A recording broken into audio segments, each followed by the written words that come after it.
Hello friends, তোমরা সবাই কেমন আছো? আমি সুমন, আমার চ্যানেলে সবাইকে ওয়েলকাম। আজকে সয়াবিনের একটা রেসিপি নিয়ে চলে এসেছি তোমাদের সাথে শেয়ার করতে। সয়াবিনটা প্রথমেই আমি ভালো করে জলে ধুয়ে একটু সেদ্ধ করতে বসিয়ে দিয়েছি। আর এদিকে আলু নিয়ে নিয়েছি, ওই আলুর খোসাগুলো ছাড়িয়ে নেব। এখানে আমি দুটো আলু দিয়েছি সয়াবিনের তরকারিতে, কিন্তু না দিলেও চলে। এখানে আলুর খোসা ছাড়িয়ে রেখে দিলাম, আর ওদিকে গ্যাসের মধ্যে আমার যে সয়াবিনগুলো সেদ্ধ হয়ে এসছে ওগুলোকে একটু জল ছেঁকে ধুয়ে একটা প্লেটের মধ্যে এরকম ছড়িয়ে ফ্যানের নিচে রেখে দেবো, যাতে পুরো ঠান্ডা হয়ে যায়। আর এদিকে যে আলুটা খোসা ছাড়াচ্ছিলাম ওটা ছাড়ানো হয়ে গেছে। এবার পেঁয়াজ নিয়েছি, এখানে আমি ছোট পেঁয়াজ বলে 5টা মতন পেঁয়াজ ব্যবহার করেছি, আর একটু রসুন, আদা, টমেটো, কাঁচা লঙ্কা, এগুলোকেই সুন্দর করে আমি পরিষ্কার করে ছাড়িয়ে ধুয়ে আবার কেটে নেব। আজকে একটু তাড়া ছিল, কিন্তু মনে হলো একটু অন্যরকম খাবার খাই, তাই এভাবে সয়াবিনটা বানিয়েছিলাম। পেঁয়াজগুলোকে ঝুরি ঝুরি করে কেটে নেব। বেশি ঝুরি করছি না, কেন এই পেঁয়াজগুলো আমি প্রথমে তেলের মধ্যে ভাজা ভাজা করে এই পুরো যে পেঁয়াজ, আদা, রসুন, টমেটো, কাঁচা লঙ্কা সবই আমি কিন্তু মিক্সারে গ্রাইন্ডিং করে নেব। রসুনগুলোর খোসাগুলো ছাড়িয়ে দিচ্ছি এভাবে। আমি প্রথমে রসুনগুলো ধুয়ে নিই, তারপরে খোসা ছাড়াই, তাতে কিন্তু খুব সহজভাবে খোসাগুলো ছেড়ে যায়। এবার আদাটাও কুচি কুচি করে কেটে নেব। এভাবে যদি সয়াবিন একবার বাড়িতে বানিয়ে খেয়ে থাকেন তাহলে কিন্তু বুঝতে পারবেন যে সত্যি এর স্বাদ খুব অসাধারণ। সয়াবিন দিয়ে এভাবেও রান্না করা যায়, সেটা আগে জানতাম না। এখন নানা রকম ভাবে ওই এক্সপেরিমেন্ট করতে থাকি রান্নার মধ্যে, তাই এভাবে বানিয়ে দেখে সত্যি আমার ভালো লেগেছে। এবার একটা এমনি ফ্রাই প্যান নিয়ে নিয়েছি, ওর মধ্যে আমি সর্ষের তেল দিয়ে ওই যে পেঁয়াজ আর টমেটো, আদা, রসুন, কাঁচা লঙ্কা সব একসাথেই আমি একটু হালকা ফ্রাই করব। এর মধ্যে 1/2 চামচ মতন আমি নুন দিয়ে দিয়েছি। হালকা ফ্রাই হয়েই এসছে। এবার এর মধ্যে কিছু কাজু আমি অ্যাড করে দিয়েছি। কাজুটা সবার লাস্টে দেওয়ার কারণ কাজুটা একদমই ভালোভাবে ফ্রাই হবে না। এবার সব মশলা একটা প্লেটে নিয়ে এটাকে আমি ঠান্ডা করতে দিয়ে দেবো ফ্যানের নিচে। এদিকে আমার যে সয়াবিনগুলো সেদ্ধ করে ওগুলো কিন্তু ঠান্ডা হয়ে গেছে। আমি এমনি মিক্সার জারে নিয়ে একটু গ্রাইন্ডিং করে নেব। প্রথমে এমনি গ্রাইন্ডিং করেছিলাম, কিন্তু তারপরে একটু জল মেশাতে হয়েছে, কেন শুকনো শুকনো একদমই ঠিক করে আমার হচ্ছিল না গ্রাইন্ডিং, তাই একটু সামান্য জল মিশিয়ে নিয়েছি।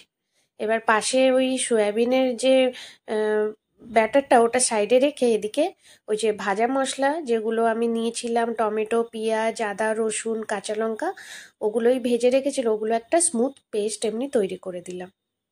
আর এদিকে চলে এসেছি সয়াবিনের যে গ্রাইন্ডিং করে রেখেছিলাম সেই মিক্সচারটার মধ্যে দিয়ে দিলাম 1/3 কাপ মতন সুজি আর 1/2 কাপ বেসন।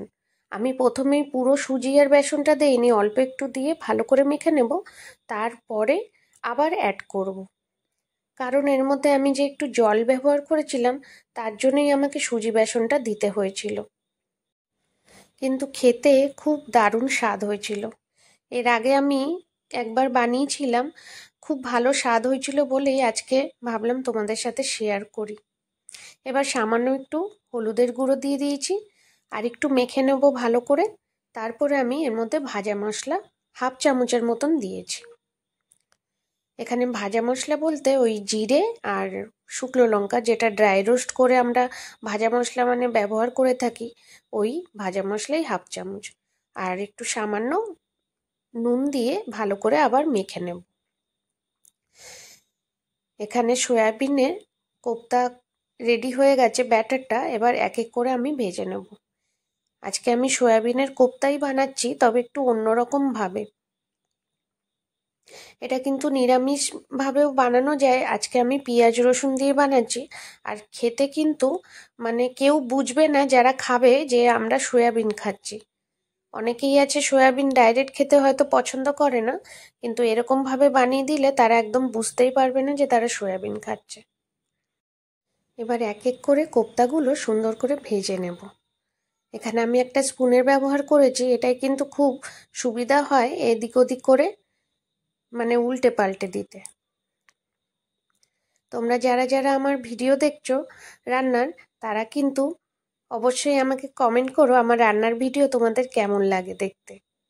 আর যদি ভিডিওটি ভালো লাগে তাহলে লাইক শেয়ার করে দেবে, আর চ্যানেলটিকে সাবস্ক্রাইব করে আমার পাশে থেকো। তোমরা যে এত মূল্যবান সময় বের করে তোমাদের আমার রান্নার ভিডিও দেখো, তাদেরকে কিন্তু অনেক অনেক ধন্যবাদ। সত্যি তোমরা মানে যে দেখছো তার জন্যই কিন্তু আমার আরও ইচ্ছা হচ্ছে যে না, অন্যরকমভাবে একটু রান্না কিছু করে তোমাদের সাথে শেয়ার করি। এবার এক এক করে আমার কোপ্তাগুলো ভাজা হয়ে গেছে, আমি তুলে নিলাম। এবার এক এক করে সেম প্রসেসেই আমি ভেজে নেব।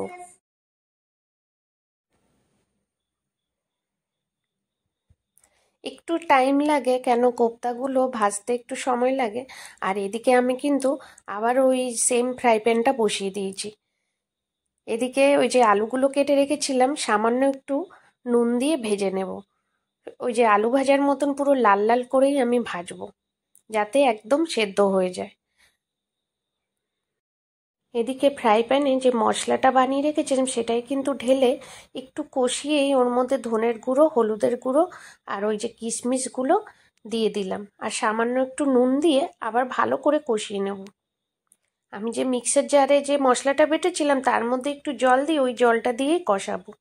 আর এদিকে আলুগুলো খুব সুন্দর লাল লাল করে আমার ভাজা হয়ে গেছে। ওই যে মিক্সার জারের জলটা দিয়ে হালকা করে সুন্দর করে কষিয়ে আর একটু জল দিয়ে ফুটিয়ে নেব।